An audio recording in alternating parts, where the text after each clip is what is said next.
오늘은 퀴즈로 시작하겠습니다.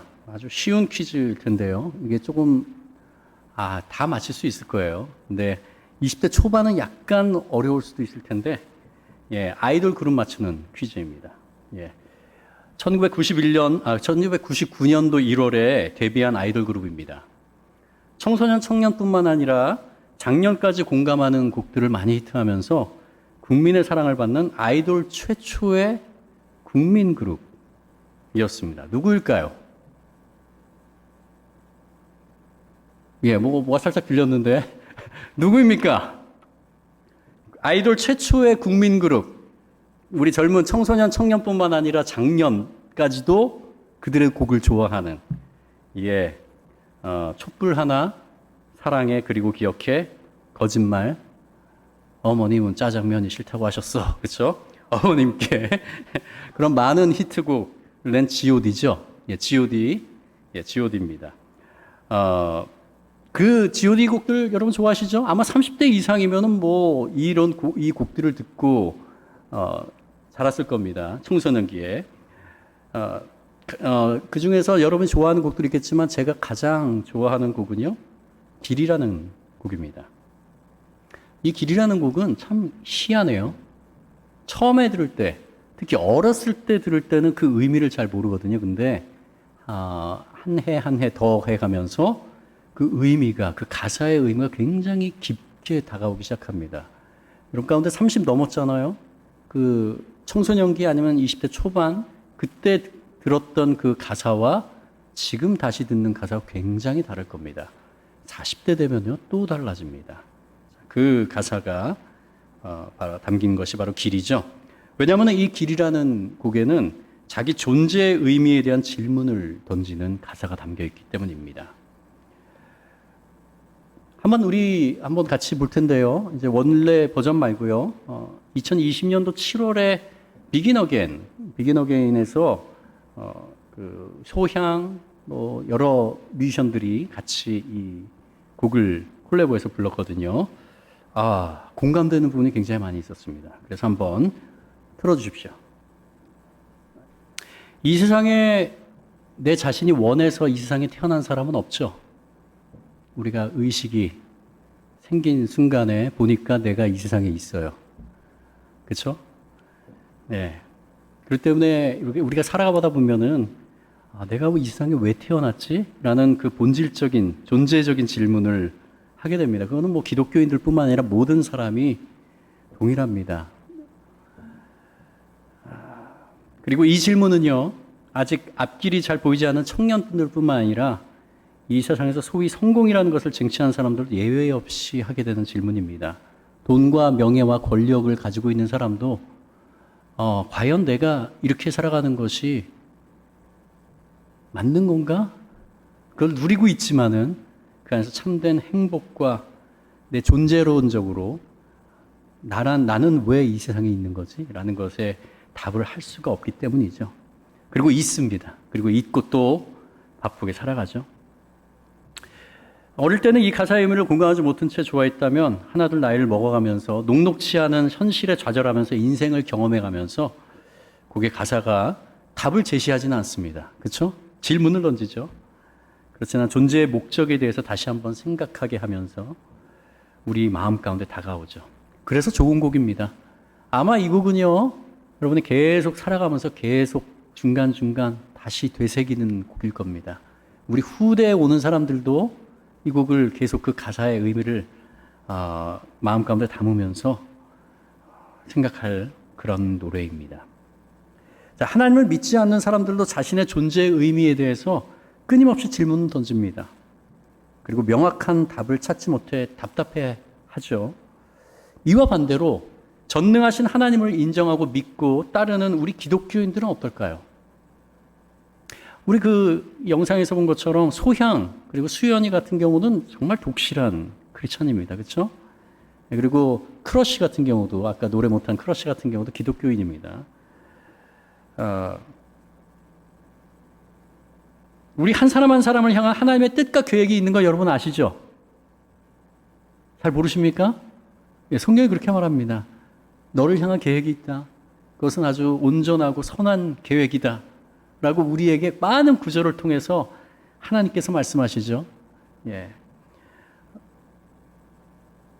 그러나 그리고 이 땅 가운데서 그냥 아무 이유 없이 내동댕이 쳐진 사람은 단 한 사람도 없다고 우리는 믿습니다. 하나님께서 그렇게 우리를 이끌어 주셨고요. 그렇지 않습니까? 예, 이론상은 맞아요. 근데 현실은 어떻습니까? 여러분, 이 땅 가운데 보내신 하나님의 뜻을 잘 알고 있나요? 우리 그리스도인들이라고 할지라도 나 자신을 향한, 여러분 자신을 향한 하나님의 명확한 뜻을 찾는 것이 결코 녹록치 않음을 우리는 잘 알고 있습니다. 하나님은 우리 눈에 보이고 들리는 존재라면 하나님께서 우리 귀 다가오셔가지고 어깨에 도모해 주시면서 얘야 너를 향한 나의 뜻은 이렇다라고 말씀해 주시겠죠. 그러나 우리 하나님은 우리의 오감으로 보고 듣고 만질 수 있는 존재가 아닙니다. 영이시죠. 물론 성경 말씀과 그 말씀을 현재 우리의 상황에 맞게 해석해주고 적용하도록 돕는 교역자들이 있고요. 신앙의 형제, 자매, 선배들이 있고, 그리고 우리 스스로도 우리가 기도와 또 찬양을 통해서 하나님의 음성이 우리 안에 들리기도 하고 분별하기도 합니다. 그러나 명확하게 나를 향한 하나님의 계획, 하나님의 뜻을 알기가 쉽지 않습니다. 그래서 때때로 이렇게 생각하죠. 하나님이 나의 꿈이라도 좋으니까 나에게 명확하게 너가 가야 할 길은 바로 이거다 라고 말해서 줬으면 얼마나 좋을까. 자, 제가 한번 우리 그리스도인에게 존재의 목적, 우리가 이 땅 가운데 존재하는 그 목적을 좀 더 쉽게 이해되는 말로, 우리가 많이 쓰는 말로 바꿔볼까요? 그것은 뭐냐면요, 부르심과 사명입니다. 부르심과 사명. 굉장히 많이 쓰는 말이죠. 주님께서 나를 부르심, 주님께서 나를 어떤 부분에 부르셨는가, 나에게 주신 사명, 이것이죠. 굉장히 거창하게 들리죠? 근데 거창할 필요가 전혀 없는 단어입니다. 우린 너무 부르심과 사명하면 뭔가 엄청난 일을 해야 될 것 같은 강박관념에 사로잡히는데 내려놓으십시오. 하나님이 그걸 원치 않습니다. 주님을 위해 뭔가 대단한 일을 해야 되는 거 아닙니다. 비록 세상에 볼 때는 작게 느껴지는 것일지라도 우리 각자에게 주신 부르심과 사명은 다 다릅니다. 어떤 사람에게는 우리가 볼 때 굉장히 큰 거를 감당하게 하시고요. 어떤 사람에게는 굉장히 소소한 것, 각자에게 주신 것이 다 다릅니다. 그래서 이 두 단어는 좀 더 구체적으로 우리에게 다가오게 됩니다. 과연 우리를 향한 부르심과 사명을 우리가 어떻게 발견할 수 있을까라는 질문에 맞닥뜨리게 되죠.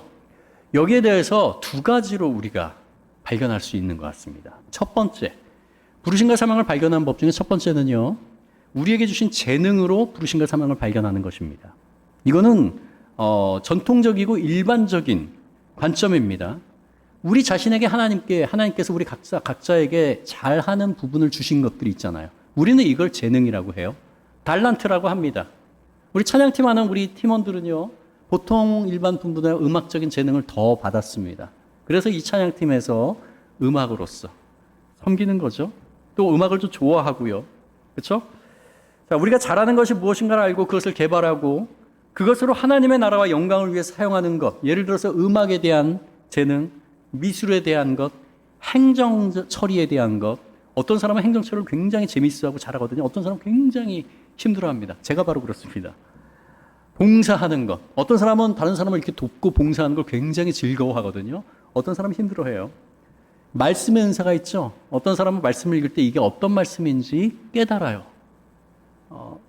우리 교역자들은 그런 은사가 있어야 돼요. 그래야지 말씀으로 나누죠. 그렇죠?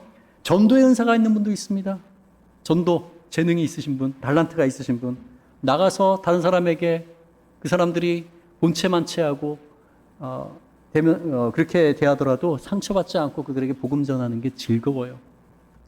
긍휼의 은사가 있으신 분이 있어요. 불쌍한 사람 보면 정말 많은 걸 퍼주고 싶어 해요. 그들을 어떻게 도울까? 재정에 대한 은사가 있는 분이 있고요. 상담에 대한 은사가 있는 분이 있고, 교육에 대한 은사, 재능이 있으신 분도 있습니다. 이것들은 보통 우리가 좋아하는 것들입니다. 그렇죠? 잘하는 것으로 부르심과 사명을 연관짓게 되는 플러스적인 관점입니다. 우리가 좋아하고 잘하는 거기 때문에 플러스적인 관점이죠. 이게 전통적인 방법이라고 한다면은 이에 비해 마이너스적 관점으로 부르심과 사명을 발견하는 방법도 있습니다. 마이너스라는 게 안 좋다는 얘기가 아니에요. 아까 말한 것처럼 잘하고 좋아하는 것이 아니라 그 반대란 얘기입니다. 그것이 오늘 설교 제목인 거룩한 불만족입니다. 거룩한 불만족, holy discontent. content는 만족한 그런 얘기거든요. discontent니까 불만족한이란 얘기죠. 근데 이 불만족이 뭐예요? holy, 거룩한 불만족이라는 거예요. 누가 주신 거예요? 하나님이 주신 불만족이라는 겁니다. 우리가 불만족스러운 감정을 느낄 때 우리는 보통 싫어하죠. 여러분, 불만족스러운 게 좋습니까? 아니에요. 우리가 배고플 때 불만족을 느끼죠. 갈증, 쉬지 못할 때 굉장히 불만족스럽습니다. 갖고 싶은 거 갖지 못할 때 불만족스러워요. 하고 싶지 않은 일을 할 때 굉장히 불만스럽습니다. 원하는 것이 이루어지지 않을 때 불만족스럽죠. 보고 싶은 것을 못 볼 때, 먹고 싶은 것을 못 먹을 때, 이런 것들이 보통 우리가 말하는 불만족이거든요. 근데 이런 우리에 관계된 것 말고 어떤 것이 거룩한 불만족입니까? 우리의 스스로의 만족을 위한 것이 아니라 하나님이 우리에게 심어 놓으신 성품과 기질을 통해서 우리 각자가 그 불만족스러운 것을 다르게 느낍니다. 그리고 이 불만족은 하나님의 나라와 연결이 돼 있어요. 하나님의 뜻과 연결이 돼 있는 불만족입니다. 그래서 거룩한 불만족입니다. 예를 들면 이겁니다. 나는 걱정이 없고 그렇게 재정적으로 어렵지 않아요. 부모님이 부유하시고 그렇게 유복하게 자라왔습니다. 그런데 내 주변에 헐벗고 굶주리는 사람의 이야기를 들을 때 마음이 무너집니다. 너무너무 안타까워요. 거기서 헤어날 수가 없습니다. 편하지 않은 마음이 계속 마음에 남아있고요. 우리 더불어서 행복하게 잘 살 수 있는 방법은 없을까 하는 마음이 계속 일어날 때 이거는 누가 봐도요 거룩한 불만족이에요. 왜? 하나님이 그걸 원하시는 거잖아요. 그렇죠? 하나님의 말씀을 통해서 우리에게 그것을 이루라고만 하시잖아요. 또 다른 거는요, 나는 편하고 자유로운 신앙생활을 하고 있지만 종교의 억압을 받으면서 예배드리는 북녘 땅의 동포들을 생각할 때 마음이 아파오고 그것이 마음속에 응어리가 져요. 이게 떠나지를 않아요. 북한 성도를 향한 거룩한 불만족입니다. 또 어떤 사람은 방황하는 청소년을 보잖아요. 그러면 마음이 아파요. 그들에게 어떻게든 해주고 싶어요. 모두가 이런 줄 아세요? 아니에요. 모두 이렇지 않습니다. 좀 불량해 보이는 청소년들 보면은 무서운 게 먼저 들죠. 근데 어떤 사람들은 그런 청소년들은 막 가서 도와주고 싶고 뭔가 대화하고 싶고 방황하는 청소년이 그에게는 거룩한 불만족입니다. 어떤 사람은 태어나자마자 부모에게 버림받아서 입양을 기다리는 아이들만 보면 마음이 무너져요. 그들을 위해서 무언가 해주고 싶어요. 그래서 입양되기 전에 아주 갓난아기들이 있는 그런 시설에 찾아가서 봉사활동도 하고 젖도 우유병도 먹이고 기저귀도 갈아주고 왜 그러겠습니까? 바로 그에게 아기들을 향한 거룩한 불만족이 있기 때문이죠. 우리 현대적인 예배, 우리 사부 예배가 현대적인 예배잖아요. 이 현대적인 예배가 여러분 태어났을 때부터 있었죠. 그러나 그렇지 않았습니다. 미국에서도요. 우리 한국에서는 이런 찬양가 경배라는 게 1980년대 후반, 87년도 경부터 확산이 되기 시작했고요. 미국 같은 경우는 1975년도 정도를 봅니다. 그전에는 미국 교회도 다 전통적인 예배였습니다. 근데 이런 대중악기와 스피커와 이런 것들을 통해 가지고 대중적인 스타일, 대중음악 스타일의 찬양, 전통적인 찬송가가 아니라 그러한 찬양을 시작한 게 바로 윌로우 크릭 교회 빌 하이브리즈 목사님입니다. 예, 저분입니다. 75년도부터 시작하셨어요. 윌로우 크릭 교회를. 그때는 작게 시작했죠. 전통적인 교회가 아니라 극장을 빌려서 거기다가 앰프를 놓고 악기를 놓고 해서 예배를 시작했습니다. 이 목사님이 책을 썼는데요. 이 목사님이 특별히 어떤 리더가 큰 사명과 비전을 갖게 될 때 그 비전에 선행되는 것은 무엇이 있을까? 어떤 리더가 어떤 큰 비전을 펼쳐나가기 전에 그 전 단계에 어떤 것이 있었을까라는 것을 계속적으로 관심을 두고 찾아보고 연구했습니다. 몇 년 동안 연구 관찰했습니다. 그러면서 이런 것들을 발견했어요. 20세기 최고의 복음 전도자라고 불리는 빌리 그레이엄 목사님. 예, 지금 돌아가셨습니다. 2018년도에 돌아가셨는데 100세에 돌아가셨습니다. 예, 우리 한국에도 여러 번 오셨어요. 저는 1973년도 여의도 광장에 정말 많은 사람들이 모였던 그 집회 때 설교하시는 장면이 바로 저거죠. 그가 생애 가운데서 통상 22억 명에게 복음을 전파했거든요. 전 세계를 다니면서 그걸 크루세이드라고 불렀습니다. 크루세이드 집회. 그거를 시작하기까지 그의 마음에 어떤 번민의 과정이 있었을까? 또 우리가 잘 아는 마틴 루터 킹 주니어 목사 있죠? 미국에서 1800년대 중반에 남북 전쟁으로 인해서 노예제가 폐지가 됐습니다. 그러나 미국의 그 전통적으로 내려오는 그 흑인에 대한 차별은 계속 있어 왔습니다. 미국 1960년대까지도 그게 있었어요. 버스 안에서도 백인과 흑인이 나눠지고 흑인 계단과 백인 계단 따로 있어가지고 흑인들은 백인 계단을 사용할 수 없고 교육적인 기회는 다 백인들이 먼저고 남는 것만 흑인들이 하는 그런 차별을 견디다 못해서 마틴 루터 킹 주니어 목사가 흑인 인권운동에 목숨을 걸었죠. 그리고 나갔습니다. 결국은 암살당해서 죽기까지 했습니다. 그의 그 열정과 헌신은 도대체 어디에서 나온 것일까? 테레사 수녀, 인도의 가난한 사람들이 인간의 존엄성을 상실한 채 희망 없이 살아가는 것을 보고 더 이상 참을 수 없어서 교사직을 내어놓고 평생 가난한 자의 어머니로 살아가는 삶을 살아가도록 한 그 원동력은 무엇일까? 바 피어스, 한국전쟁으로 인해 고아가 된 아이들이 음식 배급을 받으려고 줄 서 있는데 배식통에 밥이 다 떨어져서 그 자리에서 쓰러져 죽어가는 그 6.25 전쟁 때 그 장면을 목격하고 참을 수 없는 분노를 느끼면서 월드비전을 만들었습니다. 그래서 미국에 있는 교회들에게 다 편지해가지고 한국에 있는 이 전쟁 고아들, 가난하게 죽어가는 아이들을 도웁시다 해가지고 월드비전을 만든 거예요. 한국 고아들의 아버지가 됐습니다. 그가 이 일에 뛰어들게 된 동력은 무엇일까? 성경에서도요, 모세가 이집트의 왕자로 떵떵거리면서 잘 안락하게 살 수 있었는데, 권력을 누리면서 살 수 있었는데, 자신의 동족인 한 히브리 노예를 학대하던 이집트 관리를 보면서 그를 치죠. 결국은 죽음 당했습니다. 그래서 도망가게 했죠. 모세 안에 있던 그 울분은 뭐였을까? 하나님의 이름을 업신여기고 능멸하던 거인 골리앗 앞에서 아무도 나서지 못할 때 하나님의 이름으로 그 앞에 당당하게 나가서 맞선 어린 다윗의 용기는 어디로부터 기인한 것일까? 빌 하이블즈 목사님이 이런 사건들을 관찰하다가 이것을 발견했습니다. 어떤 사람이 자신의 사명과 비전이라는 것을 발견하고 모든 것을 걸고 그 길로 가기 전에 그의 마음 가운데 그 길로 가기로 결단하기까지 자기 자신의 문제로 번민하는 것이 아닌, 그 갈등이 아닌 다른 사람들과 그리고 어그러진 문화와 사회 현상에 대해서 불편하고 불만족스러운 감정이 쌓이기 시작합니다. 이게 계속 쌓여요.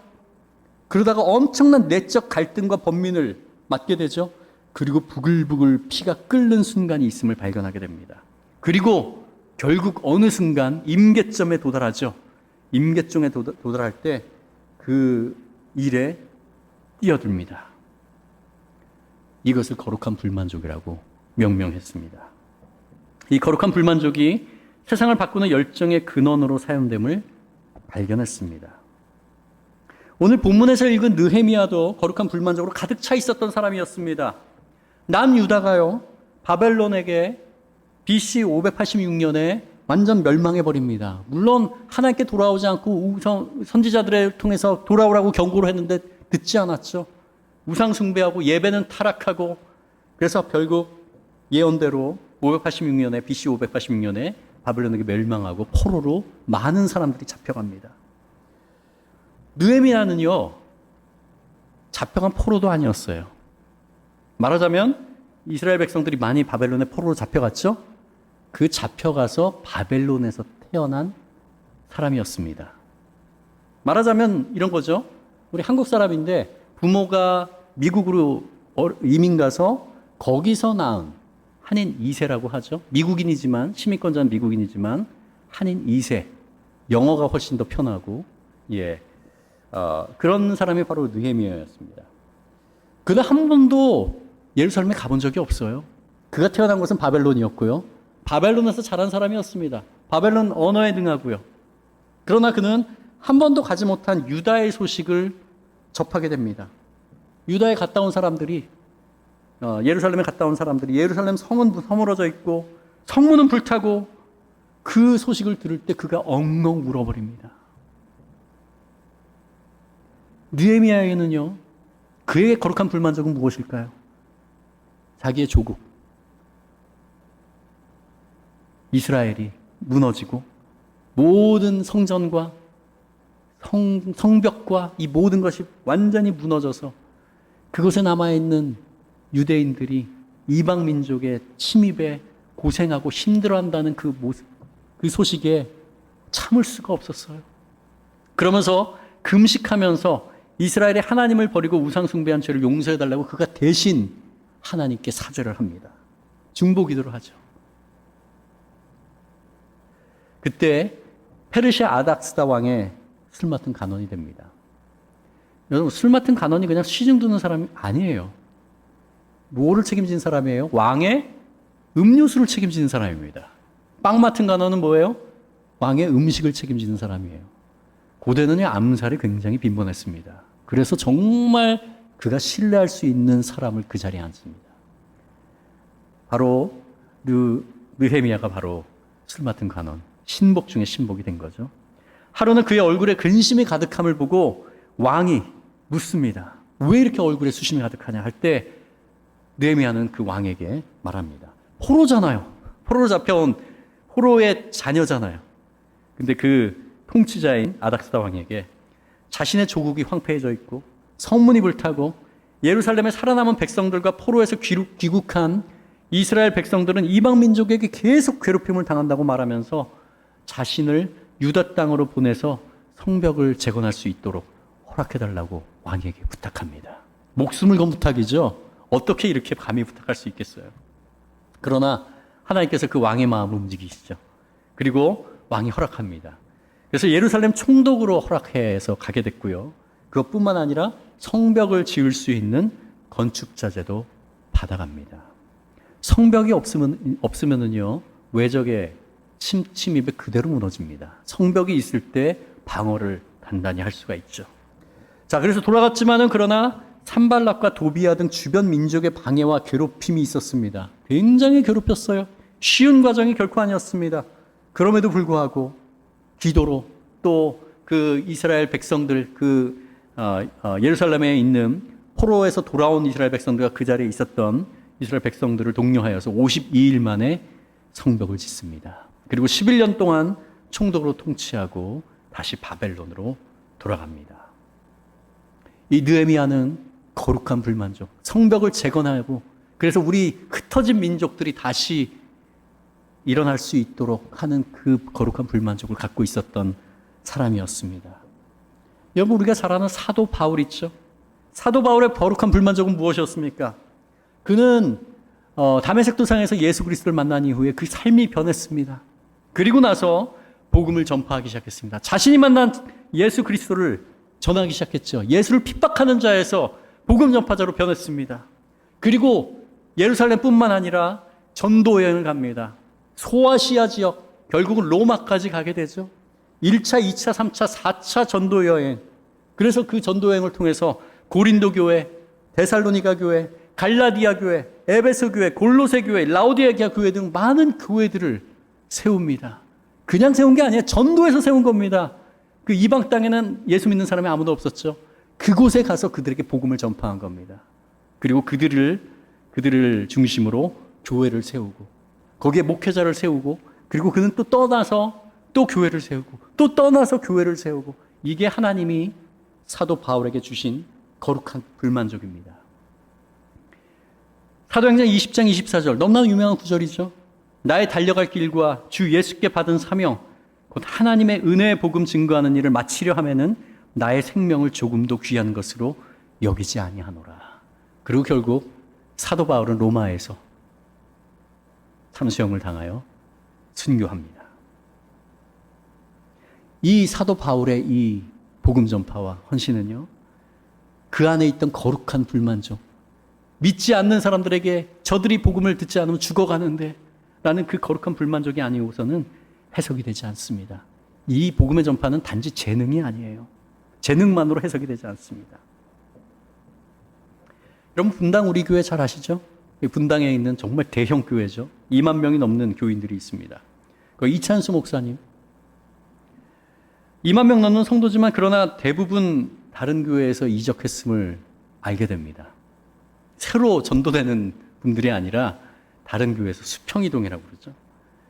그리고 그 이찬수 목사님이 본 거는요, 이러면 교회가 다 죽는 거죠. 특히 작은 교회들, 개척교회들, 그 교회들에서 사람들이 다 대형 교회로 수평 이동하고, 대형 교회에서는 그냥 주일 예배만 드리고 가면은 내가 할 일 다 했다고 생각하는, 전혀 성도의 교제와 이런 것들이 전혀 없는 그런 것들을 보면서 교회는 이래서는 안 된다라고 그 안에 거룩한 불만족이 생깁니다. 그리고 모든 교회는 하나죠. 예수 그리스도가 머리시고 우리 모든 이 세상에 있는 교회는 그 지체를 이룹니다. 그래서 그 이찬수 목사님은요, 10년 전부터 1만 성도 파송 운동을 선포하셨습니다. 10년 됐습니다. 2012년도 7월에 처음 그거를 선포하셨거든요. 올해가 딱 10년, 올해 7월이 10년 되는 해죠. 만 10년 된 때입니다. 그리고 계속적으로 말씀하셨어요. 제가 잠깐 사역을 쉬는 중간 2014년도가 15년도에도 한번 분당 우리 교회 가서 제 아내와 같이 예배드린 적이 있는데 그때도 설교 가운데 하셨어요. 1만 성도 파송 운동, 우리 지역교회, 작은 교회들로 우리 성도를 다 보내는 것. 그리고 몇 년 전부터는요, 새로 성도 등록을 안 받았어요. 다른 교회 다니다가 수평이동하는 사람 안 받았습니다. 처음 예수 믿겠다는 사람만 교인으로 받고 나머지는 받지 않았습니다. 자, 그렇게 하다가 올해 4월 첫 주에 29개 교구가 있거든요. 분당 우리 교회. 그 각 교구에서 분립개척을 동시에 29교회가 합니다. 그리고 이찬수 목사님은 선포하셨습니다. 4월 첫 주에 우리 교회 교인이 5,000명 이하가 안 되면 저는 사임하겠습니다. 벌써 몇 년 전부터 그렇게 하셨어요. 스스로 교회 사이즈를 줄이는 거죠. 그리고 그 성도들이 다 어떻게? 작은 교회들, 자기 집 근처에 있는 작은 교회들, 개척교회들로 가서 섬기라고 하는 겁니다. 어느 목회자가 이렇게 하나요? 미쳤죠? 왜 이런 미친 짓을 합니까? 그 안에 거룩한 불만족이 있기 때문입니다. 교회가 죽어가고, 특히 작은 교회들이 죽어가고 없어지고 하는 것들을 참지 못하고 이렇게 하나님의 부르심에 따라 순종하며 나가는 거죠. 제 이야기를 잠깐 해볼까요? 저는 예배 사역자입니다. 원래 음악을, 이전에도 제가 설교 때 나눴지만은, 저는 음악을 전공했습니다. 음악을 전공하면서 작곡을 전공했고요. 대학교 1학년 들어가면서 한국에서 찬양경배가 일어나는 그때, 하나님의 인도하심, 우연이지만 하나님의 인도하심입니다. 그래서 모교 찬양팀이 생겨서 그때 들어갔고요. 그때는 모교 찬양팀이 거의 없었던 때입니다. 정말 대형 교회 몇 개 이렇게 막 생길 때였거든요. 그렇게 하면서 제가 찬양팀에서 건반을 맡았는데, 저는 음악을 전공했기 때문에 그래도 음악을 들을 수 있는 귀가 있잖아요. 근데 처음에 시작될 때는 뭘 어떻게 하는지 아무도 몰라요. 그냥 무조건 전주 나간 다음에 다 열심히 그냥 연주합니다. 전주 나간 다음에 호산나 있죠? 호산나 이거요. 나가면은 그냥 피아노 전주한 다음에 드럼, 베이스, 기타, 플룻, 바이올린 모든 한 20대 악기가 그냥 열심히 합니다. 드럼도 열심히 치고. 사운드가 어떨까요?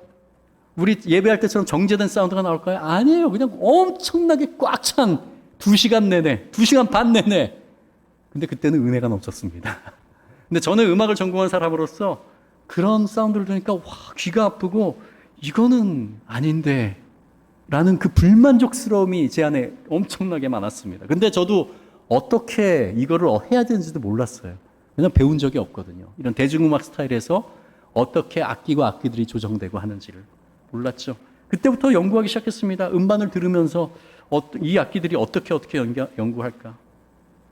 그리고 나서 군대가 다녀오고 다시 복학해서 또 계속적으로 사역하고 대학교를 졸업한 이후에 그런 다음에 이제 작은 팀과 같이 지방에 다니면서 그때는 뭐 인터넷도 없던 시대였기 때문에 홍보도 제대로 안 됐습니다. 그냥 입소문으로 지방에 가서 찬양팀 세미나 할 때 제가 이제 찬양팀 건반과 밴드에 대해서 한 몇 명이어서 한 3, 4, 5명 정도밖에 안 왔거든요.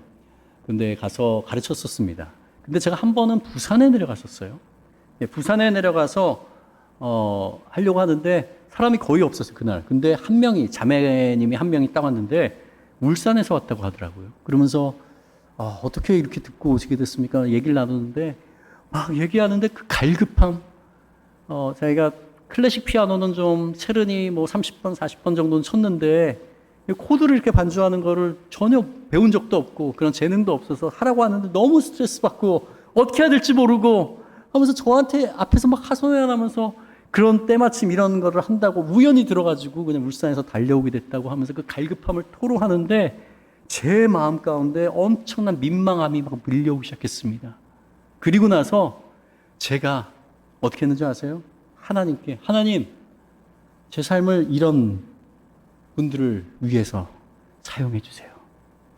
하고 싶지만은 재능이 없어서 어떻게 해야 되는지 몰라서 반주하고 찬양하고 예배하기 힘들어하는 이런 지역교회의 아마추어 뮤지션들, 그분들에게 제 삶을 드립니다. 하나님, 저를 사용해 주세요. 어떻게 해야 되는지도 몰랐어요. 드렸어요. 왜냐하면 그 전까지 몇 년 동안, 한 5, 6년 동안 제 안에 이 거룩한 불만족이 계속 쌓여왔거든요. 왜 사운드가 이렇게 시끄럽지? 안 맞지? 그러면서 쌓여오다가 결국은 제 임계점에 다다른 거죠. 그리고 그 자매님의 그 갈급함을 보면서 제가 하나님께 삶을 드렸습니다. 어떻게 해야 될지도 몰랐어요. 그러나 하나님은 그 이후로 제 삶을 이끌어 주셨습니다. 유학을 가게 하시고, 유학 가서 정말 작은 교회를 만나게 하시고, 정말 뮤지션이 아무도 없는 데서 하나하나 일일이 가르치면서 제가 그런 사람들에게 어떻게 가르치는가를 배우고 그 과정들을 겪게 하시고, 그래서 결국은 지금 와보니까요, 그러한 부분에 있어서 제가 전문가가 되어 있습니다. 그래서 지금 대학교 대학원에서 예배 사역을 가르치면서 앙상블과 또 예배에 대해서 가르치고 하나님이 찾은 예배자가 누구인지 가르치는 이 사역을 감당하고 있습니다. 저는 거룩한 불만족, 제 찬양팀 대학교 1학년 때 시작할 때 뭔가가 불만족스러운 찬양곡, 음악에 불만족스러운 것, 그런 것들도 시작해서 그것들이 쌓아갔고 결국은 하나님께 제 삶을 드렸죠. 그리고 하나님께서 지금까지 저를 이렇게 이끌어주고 있습니다. 여러분 가운데 아직 구체적으로 거룩한 불만족이 무엇인지 모르시는 분들이 아마 많이 있으실 거예요. 하나님께 그것을 알려달라고 간구하는 게 필요합니다. 기도가 필요합니다. 기도하십시오. 하나님, 저에게 주신 재능은 제가 알겠습니다. 근데 거룩한 불만족이 무엇입니까? 여러분 한번 좀 잘 그리고 기도하면서 주의 깊게 여러분이 불만족스럽게 느끼는 부분을 한번 보십시오. 아까처럼 배가 고픈 것, 내가 갖고 싶은 거 못 가는 거 이런 거 말고요. 내가 어떤 거를 볼 때 내 마음에 번민이 생겨. 가슴에 그것이 계속적으로 남아있는 그 부분이 분명히 있을 거예요. 이 사회를 볼 때, 내 주변을 볼 때, 그리고 그것들이 있으면은요, 그것을 외면하지 마세요. 이런 것들이 어떤 거지? 찾아보시기 바랍니다. 찾아보십시오. 이웃을 향한 뭔가 의미 있고 가치 있는 그 부분에 있어서 불만족스러운 것.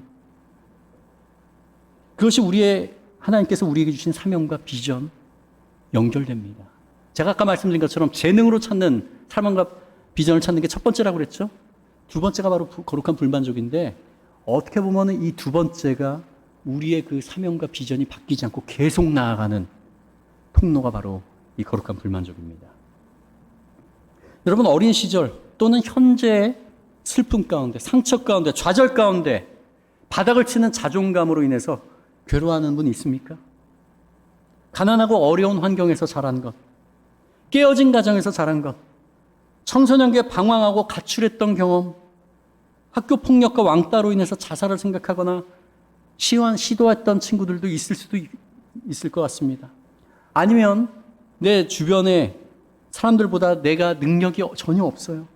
내세울 것도 아무것도 없고 바닥을 치는 자존감, 이런 것들로 인해서 좌절하고 있는 분도 있을 수도 있습니다. 하나님은 여러분의 그 바닥을 치는 힘든 경험과 잊고 싶은 기억, 가장 약한 부분을 하나님께 솔직히 맡기고 그대로 하나님 앞에 나아가기를 원합니다.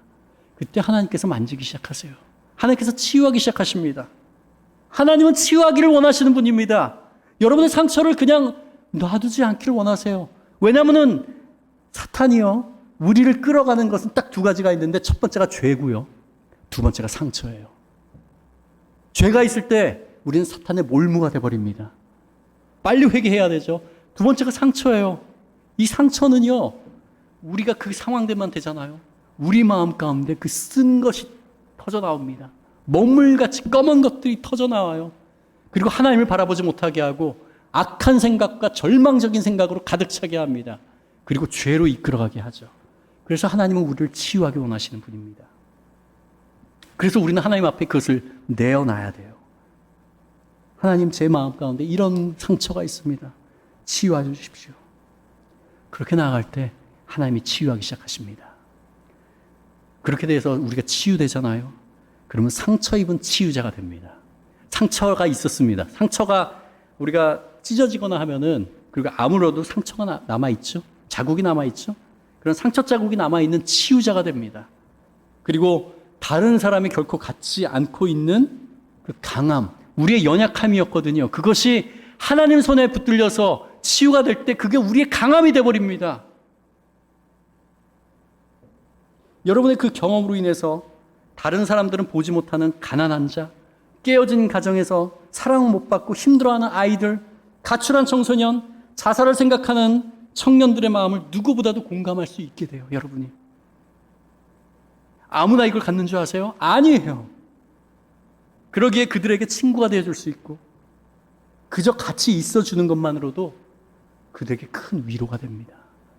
그리고 궁극적으로 우리 안에 있는 예수 그리스도를 그들에게 소개할 수 있게 되죠. 그래서 그들이 사망에서 생명으로 옮기는 통로로 하나님은 우리를 사용하기 원하십니다.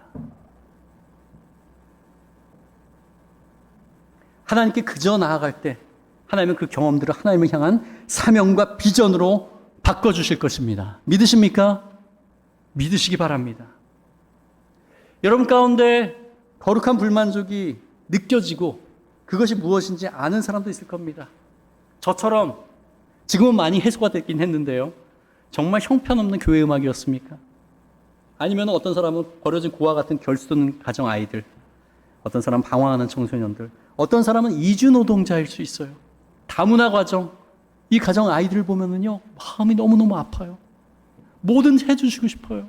어떻게든 도와주고 싶어요. 그들 가서 안아주고 싶어요. 어떤 사람은 썩어버린 이 정치판일 수도 있겠죠. 어떤 사람은 많은 것을 가졌음에도 더욱 가지려고 가난한 자를 쥐어짜는 부도덕한 기업가일 수도 있고요. 권력자일 수도 있고. 이런 거룩한 불만족을 느끼는 건 우연이 결코 아닙니다, 여러분. 하나님이 우리 각자에게 재능을 주신 것처럼 우리 각자의 성품과 우리의 형편에 따라서 다르게 이 거룩한 불만족을 느끼는 포인트를 주셨습니다. 여러분, 이 거룩한 불만족이 느껴질 때 괴롭기 때문에 안 좋죠. 불만족한 거니까. 괴롭기 때문에 그것을 잊기 위해서 영화를 본다든지 아니면 넷플릭스 드라마를 보면서 그 불만족스러움을 잊거나 아니면 게임을 하면서 잊으려고 하지 마십시오.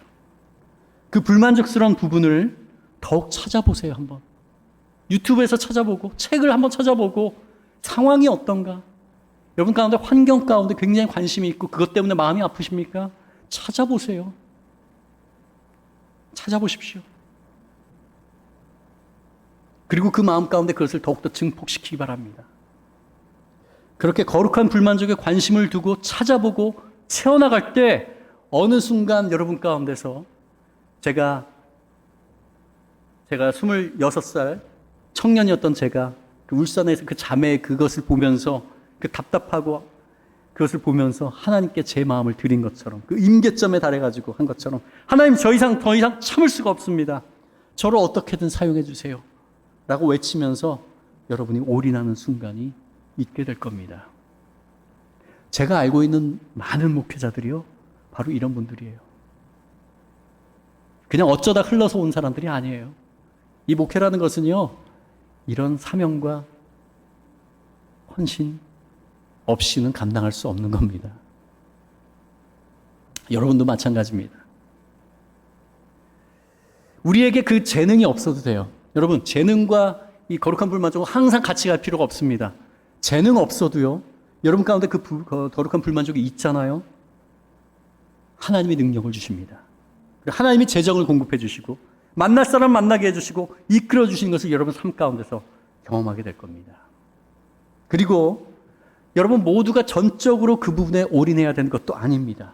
어떤 사람은 전적으로 그 부분에 뛰어들어서 섬겨야 되는 사람이 있죠. 그러나 어떤 사람들은 직장을 갖고 있으면서 주말이나 아니면 평일 저녁에 따로 일부 시간을 내서 파트로 봉사자로 섬길 수도 있습니다. 하나님이 보시기에는요 다 똑같은 겁니다. 반드시 엄청난 변화를 만들어야 되는 것도 아니에요. 성경이 말하는 것은 결과는 하나님께 달려있고 하나님은 그 과정을 보시는 분입니다. 거룩한 불만족은 결코 금방 해소되지 않습니다. 나에게 아름답고 영감 있는 찬양을 하고 싶어도 능력이 없어 하지 못하는 사람들을 섬기며 세워주는 거룩한 불만족이 있지만 또 한 교회가 이렇게 다 세워졌다고 이것이 끝나나요? 아니에요. 계속 있어요. 저는 그렇게 지금 53이거든요. 한국 나이로. 26대부터 지금까지 이렇게 달려오고 있습니다. 아마 제가 처음 시작할 때까지부터 하면 20살 때부터죠. 20살 때부터 지금 53세까지 지금 달려가고 있고요. 앞으로도 아마 계속 제 힘이 닿는 데까지 달려갈 겁니다. 왜냐하면 이 거룩한 불만족은요, 계속 제 안에서 샘솟습니다. 그렇기 때문에 하나님이 그 명령하시는 대로 나아갈 수가 있게 되는 거죠.